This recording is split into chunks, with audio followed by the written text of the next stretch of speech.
आज हम लोग क्लास 8 में देखेंगे कि जो मार्जिनलाइज सेक्शन है, मार्जिनलाइज सेक्शन का अर्थ हमने स्पष्ट कर दिया था। ऑल दोज कम्युनिटीज और people's who are living in very poorer stage, they have no capacity to fulfill to their minimum requirement. They are not able to run on themselves. Their economical conditions are so pitiable that they are living just like an animal. These type of people or the communities are under marginalized sections. तो इसमें हम लोग देखेंगे ये जो marginalised section में आते हैं, जैसे शेड्यूल कास्ट, शेड्यूल ट्राइब्स, फिर विमेन्स भी, हालांकि बहुत इंप्रूव हुआ है, नो डाउट, किंतु अभी भी स्थिति महिलाओं की कमजोर है। फिर अदर बैकवर्ड क्लासेस भी आते हैं, तो जो अदर बैकवर्ड क्लासेस में भी वास्तव में जो बेहद निरीह है, हेल्पलेस है, असहाय है, ऐसे समुदाय के लोगों को जो विभिन्न प्रकार की सुविधाएं सरकार की ओर से दी जा रही है, संविधान में जो प्रावधान है उसके तहत लोगों को लाभ मिल पा रहा है अथवा नहीं, और फिर इस प्रकार से संवैधानिक दृष्टिकोण से क्या प्रोटेक्शन मिलना चाहिए, इन सारी बातों पर हम सबको चर्चा करनी चाहिए, फोकस डालनी चाहिए। तो यहाँ पर है कॉन्स्टिट्यूशनल प्रोटेक्शन, यानी संवैधानिक रूप से संरक्षण प्रदान करना ऐसे ग्रुप को, ऐसे सेक्शन को, ऐसे समुदाय को, ऐसे लोगों के समूह को जो वास्तव में बेहद नारकीय स्थिति में जीवन जीने को मजबूर है।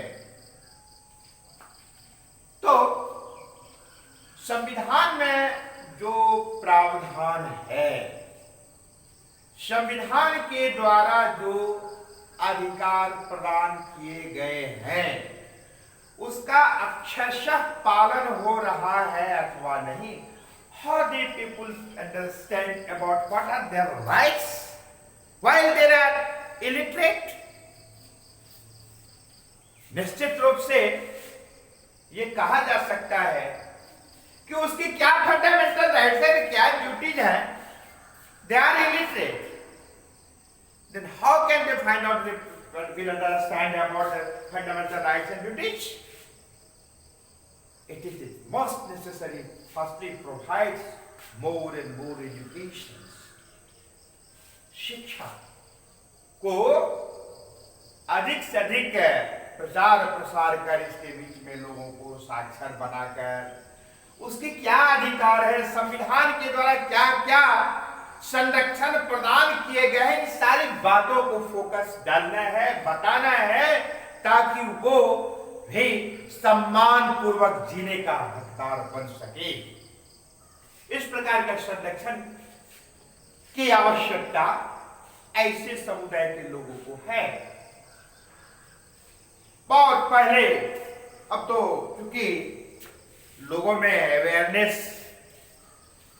आई है, जागरूकता आई है, इसलिए बहुत हद तक सुधार हुआ है, किंतु अभी भी सुदूर पहाड़ की कंदराओं में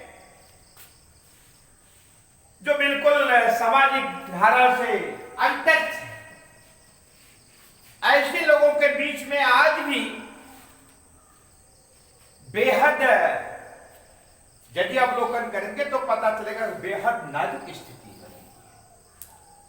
तो ऐसे समुदाय को भी साक्षर बनाना, उसके अधिकार कर्तव्य का बोध कराना, संविधान द्वारा क्या क्या प्रावधान दिया गया है, सरकार किस किस प्रकार की योजनाओं को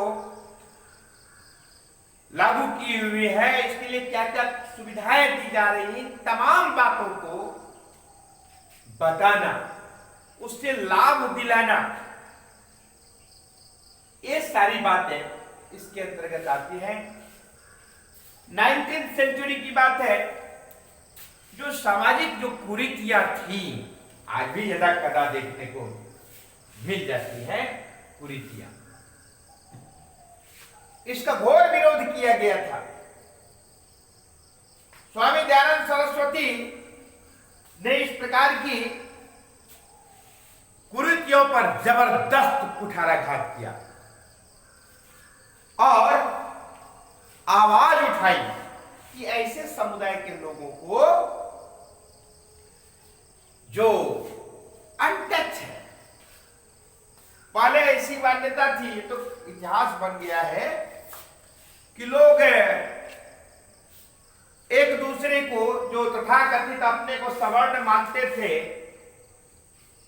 इंटेलेक्चुअल मानते थे,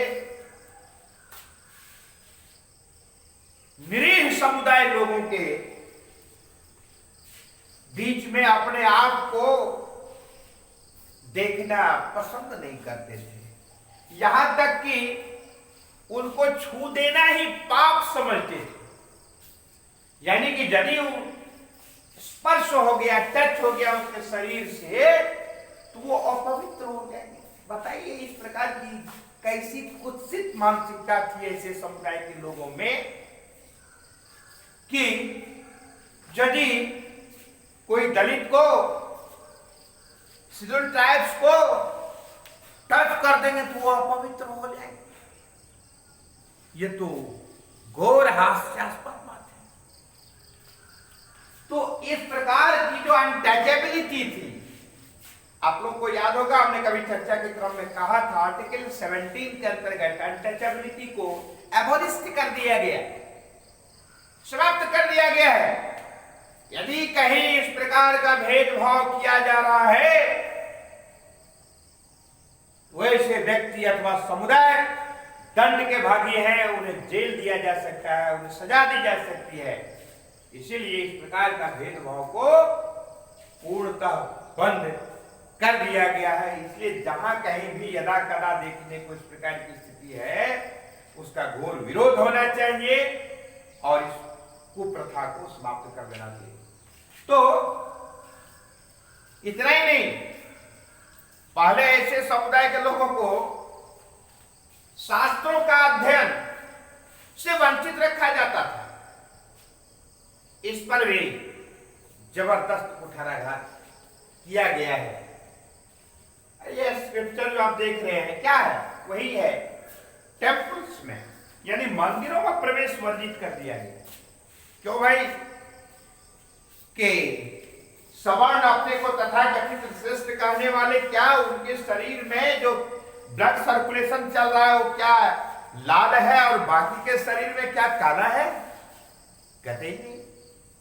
तो फिर इस प्रकार का विभेद क्यों? आप जाएंगे मंदिर, वो क्यों नहीं जाएगा? फिर पब्लिक जो कुआं है उससे पानी नहीं लोगे, क्यों भाई? हमारा पानी ही और कुआं ही वो पवित्र हो जाएगा। इस प्रकार की गलत मानसिकता रखने वाले व्यक्ति वास्तव में समाज के लिए कलंक है और ऐसे कलंक को मिटा देना चाहिए। या तो वो सुधर जाए या उन्हें जेल में डाल देना चाहिए कि सदा सदा के लिए वो जेल में ही भगवान का नाम जपते रहेंगे।